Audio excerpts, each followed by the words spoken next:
YouTube, this is my last video in my module on linear programming, in which we're going to look at a kind of a financial analysis type of situation in which we might use linear programming. Okay, so let's go ahead and dig into this thing. We say we have up to 450 grand to invest in two types of investments. We have two types of investments here.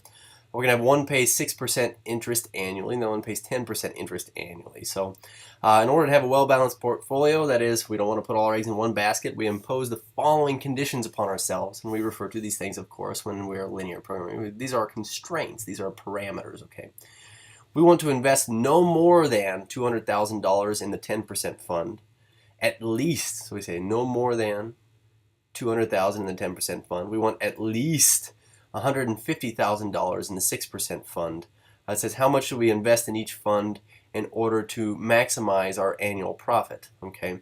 The interesting thing is, and we had this value up here, up to $450,000 here. Let's start with this, defining our variables. Okay. So we say let x equal the number of dollars in the 6% fund. Okay, and we say let y equal the number of dollars in the 10% fund. Now that we've defined our variables here, let's consider what it is that we're trying to do. We can usually read the last sentence to figure this out. It says how much should we invest in each fund. Okay, so this is the question we're trying to answer. How much should we put in each fund? In other words, how many dollars in X and how many dollars in Y? But we want to maximize profit. Okay, so let's start with this. When we talk about profit in this case, we're talking about the interest that we're making in each fund. And so interest gets reconnected back to the 6% figure in this 10% figure. But if I said, well, how much total interest did you make? Well, it'd be the amount of interest I make in this 6% fund and the amount of interest we make here. So if we said, well, how would I calculate this? Thing is, we say, well, then our profit would equal 6% of whatever I invested at X. So this would be 0.06X plus now we say 0.10 times y, which is 10% of the number of dollars that I invested there. So here is our objective function, the thing we are trying to maximize. Okay, so now we need to develop our constraints, and so these come from statements like up to, at most, at least. Okay, so we're looking for things like this, starting with right here. We say we have up to $450,000 to invest total. So if we had like a totals equation, we say constraints here. Totals usually, these are equations like x plus y, okay, but we said a number of dollars I invest here plus a number of dollars I invest here. I have up to $450,000, and if you wanted to interpret what this means in terms of an inequality, it means I have less than $450,000. I'm going to leave out the comma here. It's 45 with 4 zeros after it, but we say x plus y is less than or equal to 450,000. What else do I know? Well, we impose these conditions as well. We said invest no more than $200,000 in the 10% fund. So if I said, well, no more than $200,000 in the 10% fund, well, the number of dollars I invest in the 10% fund is y.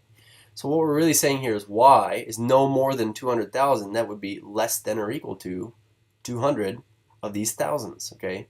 Likewise, we say at least $150,000 in the 6% fund, and we're using x to represent the number of dollars we invest there. So we say x has to be at least, that is bigger than or equal to $150,000, which is what we want to do.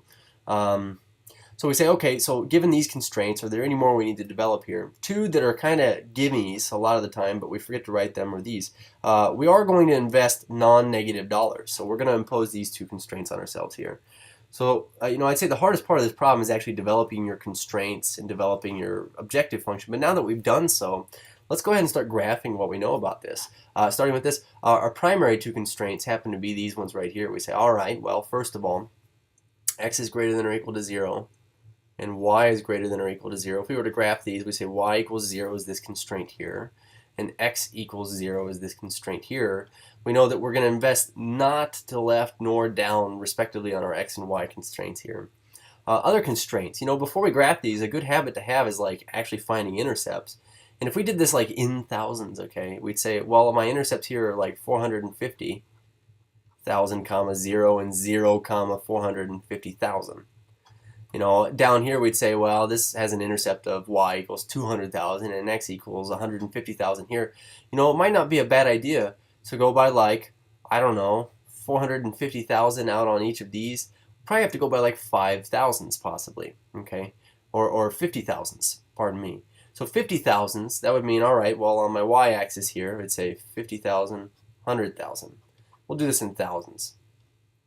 200, 300,000, 400,000, 500,000. Okay, likewise, we could say, all right, well, this would be, like 100, 200, 300, 400, and 500,000. I'm pretty sure we could fit all these in here now. Okay, so let's start with this first one here. It had intercepts at like 450,000 on each axis. So that would be an intercept here and an intercept here. And we say it is less than or equal to, so this is a solid line constraint.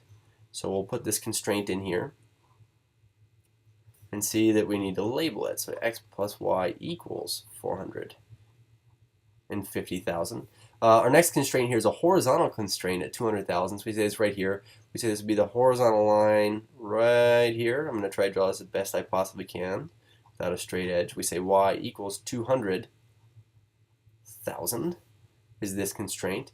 And then our x is equal to 150,000 constraint. 150,000 is right here. So nice and slow. Okay, so let's take a look at our situation here. We say x equals 150 grand.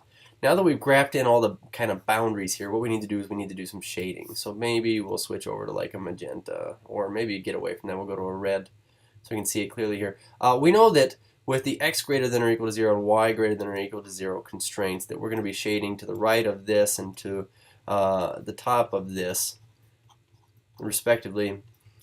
We say testing our other constraints, starting with this one right here, we'd say, well, 0, 0 is not on a constraint. We could plug that in, and we get this. We get 0 plus 0 is less than or equal to 450,000.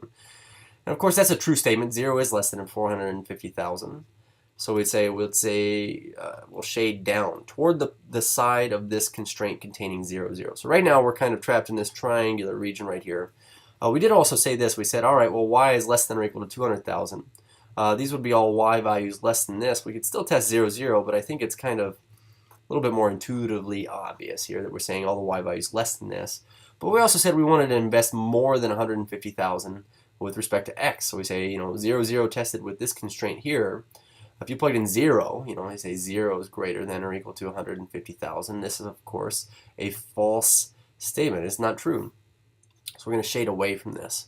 So we say, all right, well, knowing what we know, where is the feasible region? Where's the common solution region to all of these? And we say, well, below this, the right of this, above this, and below this here, we'd say our feasible region happens to be this kind of, looks like a trapezoidal region in here. Okay, so this would be the point, or the region containing all the points that meet the requirements that we had placed upon ourselves here.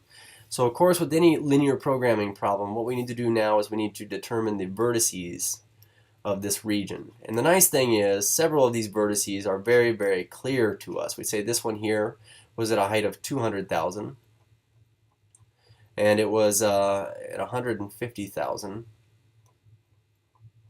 on our x. So we have one vertex here. We have an intercept down here. This was 150,000 on our x, comma 0. We know that this vertex here, it was an intercept.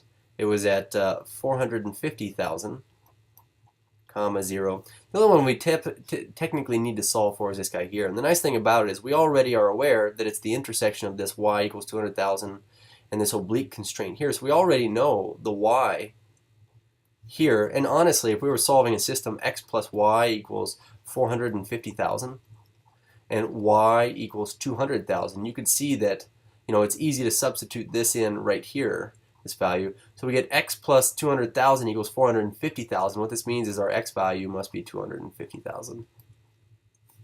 So we get this point 250,000 comma 200,000. So now we can go ahead and move forth with making our optimization table here, which includes our vertices on the left, all of the potential maximizers of our profit, and our objective function here, which was 6% of this number of dollars and 10% of this number of dollars. So we have 0.10 times y. So let's go ahead and drop in our vertices here. We have 150 grand. Let's switch out colors, huh? That way we don't get confused with all this purple going on. And we'll switch over to this not very appealing color. 150,000 400,000, comma 0. We also have 450,000, comma 0. We also have looks like 150,000, comma 200,000.